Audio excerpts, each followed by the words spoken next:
Art is spiritual. That is unquestionable. Most art, like this Zen circle. Not bad. The canvas moved, but pretty good. Is required of us to be fully present, to get out of our head, to get out of that analytical thinking and make something which makes no sense, which is all art makes no sense. We are utterly wasting our time, except that it feeds our soul, it nourishes our minds, and makes life worth living. And so really it's the only thing worth doing if you think about it. But art really taps into that pure joy of being, pure intention of making this life as beautiful as possible. And that is such a selfless act. And this is why so many artists, they struggle, because they're so sensitive. They're such empaths. They're so connected to us. And what happens after we make art? The critics criticize it. And we're dumping our soul out, hoping for approval. And it comes, but not without the criticism. And so that's where this struggle lies, in these selfless people doing selfless things and being judged based on the value it brings people who don't understand the art in the first place. The opposite of art, the opposite of a spiritual mindset, goes together as well. When we are in fear, when we are worrying, when we're stressed, when we are lost in our heads, we can't make fearless art, courageous art, art that takes a bold stance, that has the boldness and courage to do something that no one's ever seen before. When we're scared, we may copy what someone else has done because we're afraid to put our soul out there. And so any spiritual practice enriches our art because we're able to be more present. We're able to see the rhythm of life and let that influence our art and make something truly original. And the more we clear our mind, the better we're able to get out of the normal way of thinking that most art comes from, and we can create something even more original. And when we make art, it tends to make every other aspect of our lives better. It makes our thinking stronger because we have this presence and this fearlessness and this peace. For some people, it's literally prescribed to heal from mental illnesses. And you don't have to have one to get the incredible benefits. You don't have to be Beethoven. You don't have to be Leonardo da Vinci. You can be a 9-month-old baby and get joy from painting. And there's no reason that they can do that and we don't have that ability. So I would say everybody finding their art. It can be cooking. It can be doing creative things for your family. It comes in every shape and color. Gardening, everything. Everything is art. And whatever we do with our full attention, that is putting our artistic soul into what we do. And that just makes the whole world more beautiful.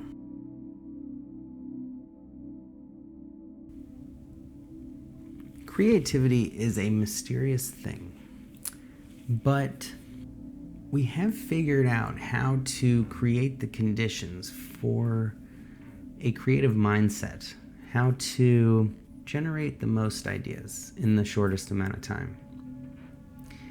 And the way we do that for art or when we need to come up with creative solutions is typically an oscillation between presence and deep thinking, undisturbed thinking in an almost meditative state.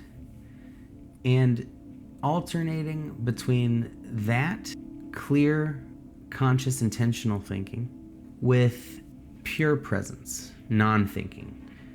Whether that is engaging in your art in a free flow typing exercise, or just sketching or generating ideas freely, is really a great way to generate those ideas. So we go between deep focused thinking and total clear non-thinking. That non-thinking space is when the ideas come in. And we have to stop sometimes thinking about that problem or whatever we're crafting and do something else. And that's a powerful way. So it can even just be done at your desk meditating, and you're just clearing your mind, and then you go to researching the project you're working on or thinking about that, and you don't have to go anywhere. And the more we just go back and forth, and the more we clear our mind and are able to be fully present and to sit in that space between thoughts, that is where most genius ideas come from.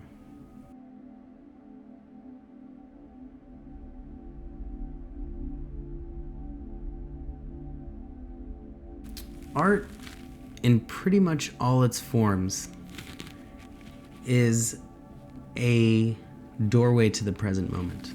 When we become fully engaged in an activity, and art typically fully engages our mind, we can experience that joy of being. Whether you're acting on stage, writing a story, painting, or sculpting, or designing, or doing anything that you give so much sacred attention that it feels like an art to you, that you have turned it into an art because it is your passion and your purpose. If that's being a defense attorney or a doctor, whatever it is that you give your entire being to, that is an art form to you, because you're not just doing a robotic task. You are putting your soul into it. And so that experience of giving the moment our full attention is mindfulness. And the more we do that, and the more we apply that lesson to everything in our life, not just the joyful, fun part of art and crafts, but to every mundane task and chore, and we turn it all into an art. That is the closest thing I think there is to enlightenment. And so art is the lesson, the teacher that shows us that this way of being is possible, and that it can become permanent if we give everything the attention it deserves.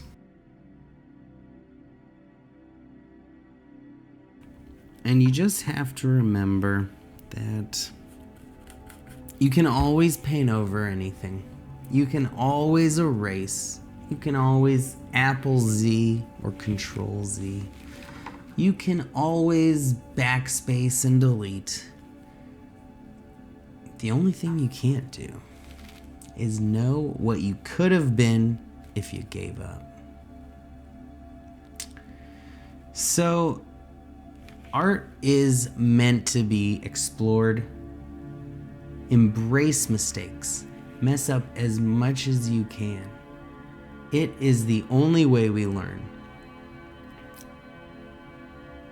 I know it's tough when you've spent a lot of time on something and it doesn't turn out the way you had hoped. But that's the learning process. And that is one step towards greatness. It doesn't matter if it came out or not. The value isn't in each piece we produce. It's in how good we are. And it might have been Van Gogh who said it, but someone was like, he saw Van Gogh drawing on a napkin, a cocktail napkin, and someone said, Van Gogh, I'll give you $100 for it. And he said, it's worth 100 million. And the guy said, but you just made it in 2 seconds. I saw you. And he said, no, this took 40 years. And of course, every single sketch and painting led to the skill level that he had when he was great. And so we just have to turn that mental story around from mistake to glorious uniqueness. And the best artists have made the most. So you are on the right track. I just threw out a canvas because it was terrible. This is my second of the night.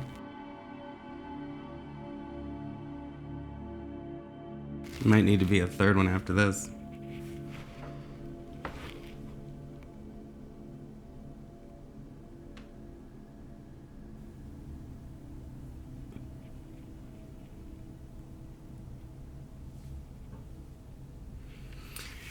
I think that it's very easy to identify with our art, and we become very vulnerable to other people's approval and opinions. When our art is criticized, we feel personally criticized. So we are creating a bigger target for ourselves, and we're already overly sensitive and empathetic towards the feelings and opinions of others.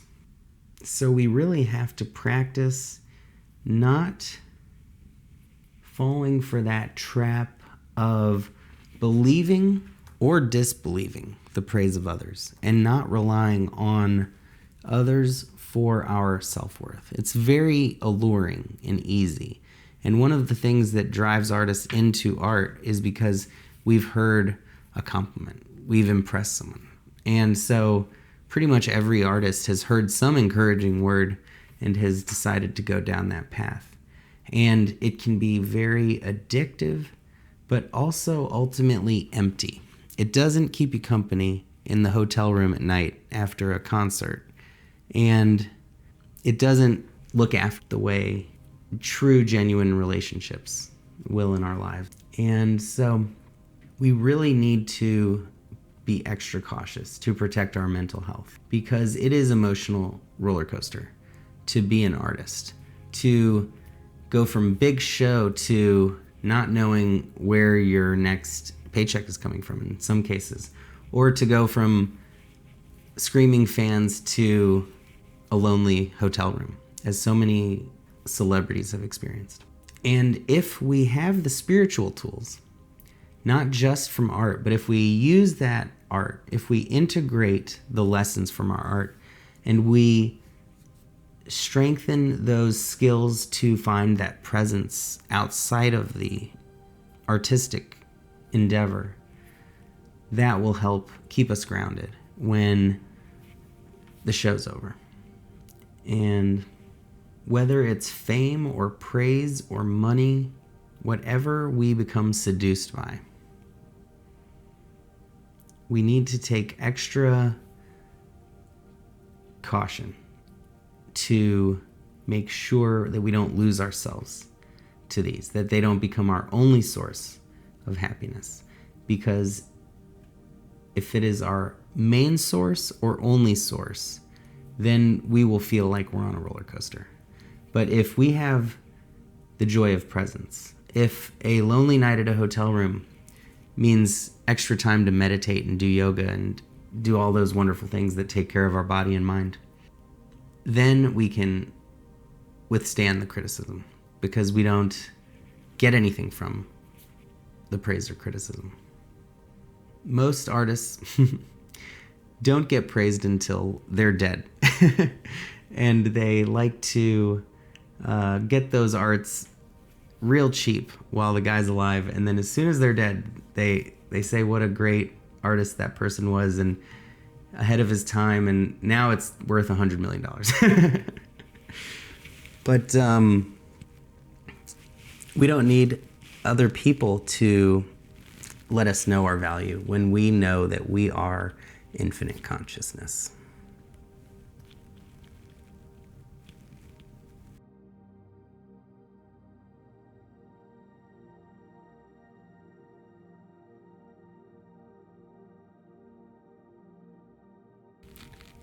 I don't know for sure because I'm no history buff. But let's assume for fun, for the sake of argument, that Leonardo da Vinci and Michelangelo were alive at the same time and were fierce competitors. And each time someone did something, they felt the need to compete and do even better. And I think that is the history. I'm not 100% sure.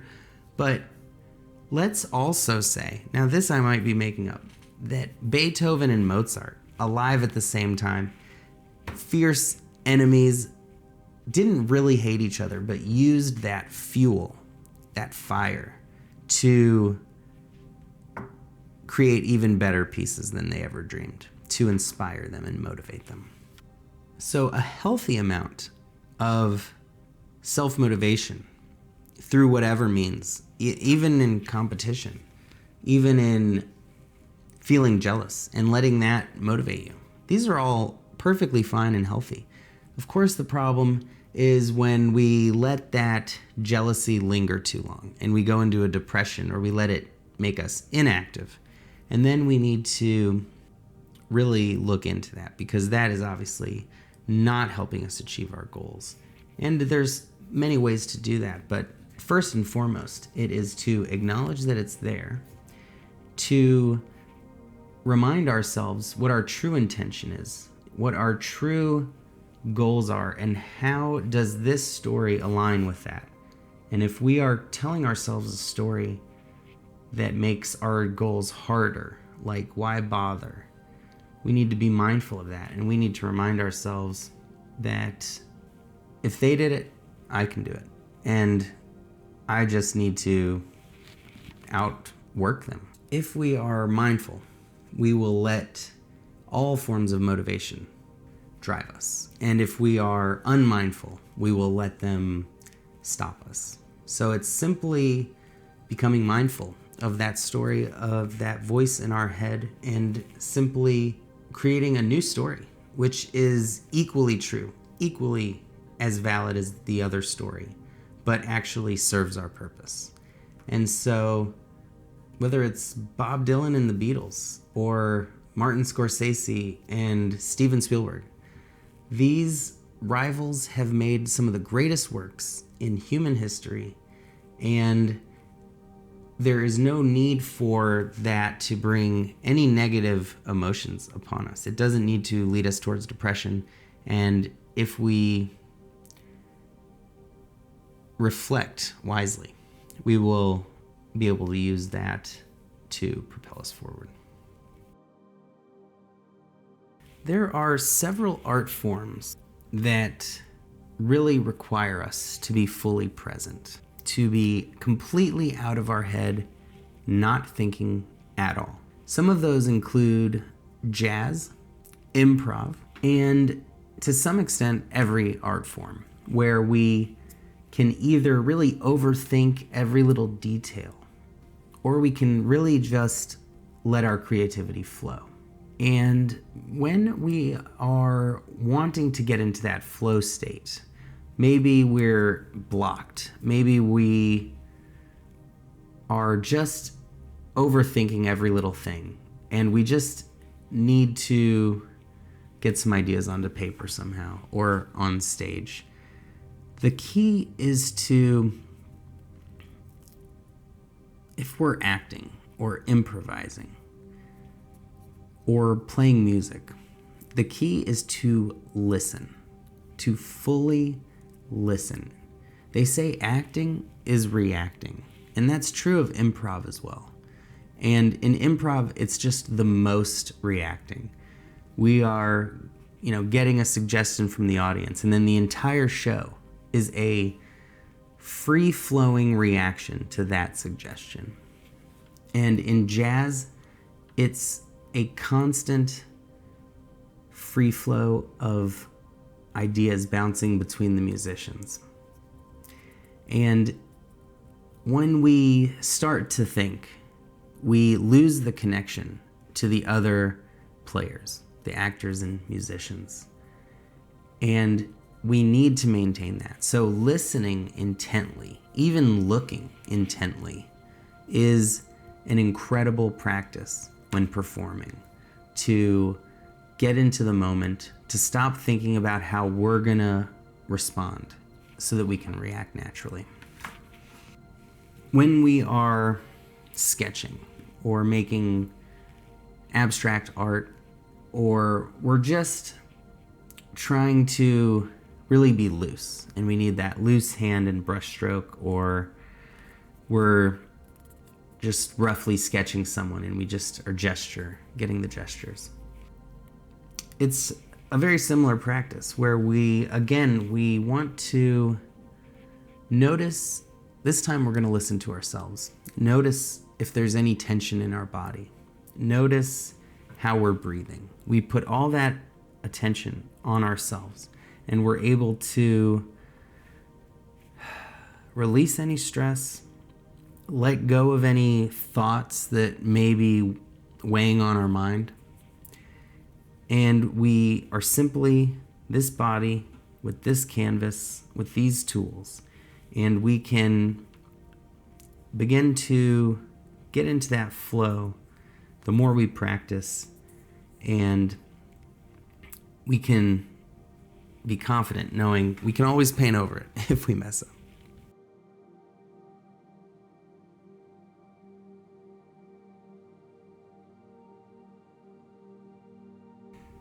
If you are having a creative block, if you are struggling to get started, if you are struggling to finish, whatever kind of creative problem you have going on, this very short meditation can help you clear your mind of that block, those fears, those insecurities, those procrastination impulses, all of those things that prevent us from getting to work, and then also prevent us from thinking clearly, coming up with good ideas, from creating a space inside of us for that insight to occur. So we're going to do this clearing space meditation. So you can sit at your desk, you can sit anywhere, a couch, it doesn't matter. It doesn't have to be where you're working on art, but anywhere that's comfortable that you can sit down. Grab a seat, close your eyes, and just be aware of your breath. Feel it coming in your nose and filling your lungs and your belly, and then coming out the same way.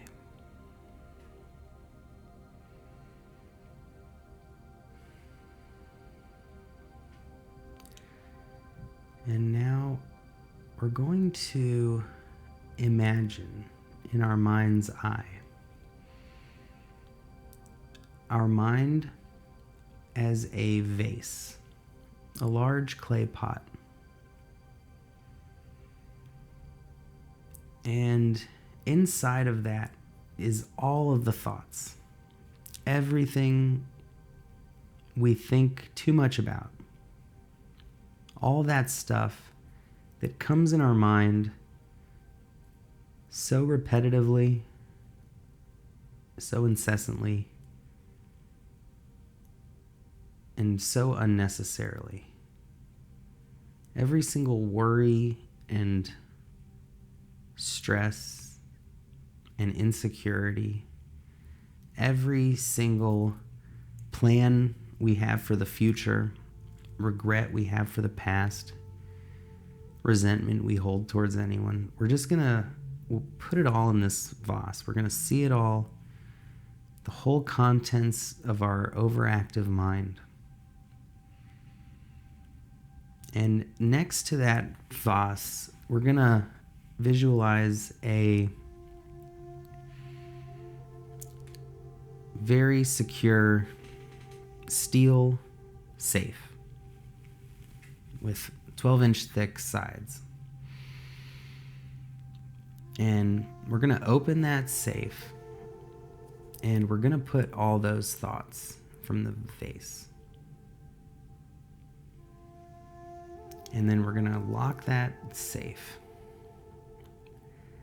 And then we're going to get a rag and we're going to clean the inside of that pot so that it's not dirty at all.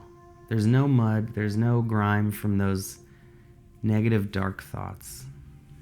And it is just so pristine so that when those pure ideas come into our mind, that creative spirit from which all ideas emerge, our vessel will be clean to receive them and spacious enough to take in the biggest ideas and the best insights.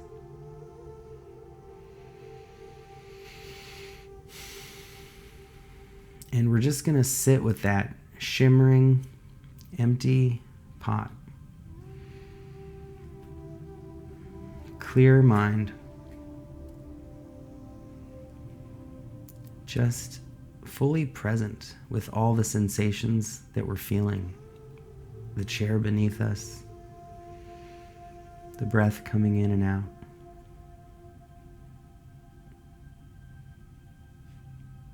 The colors we may be seeing.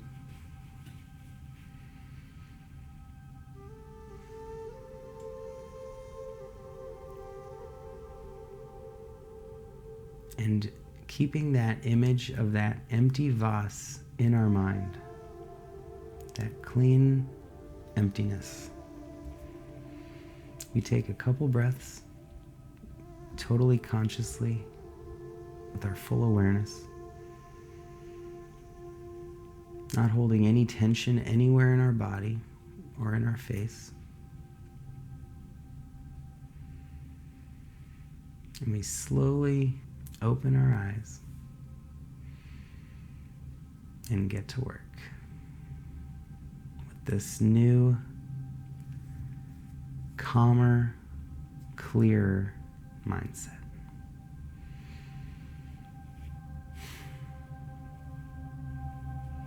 And let me know how that worked for you.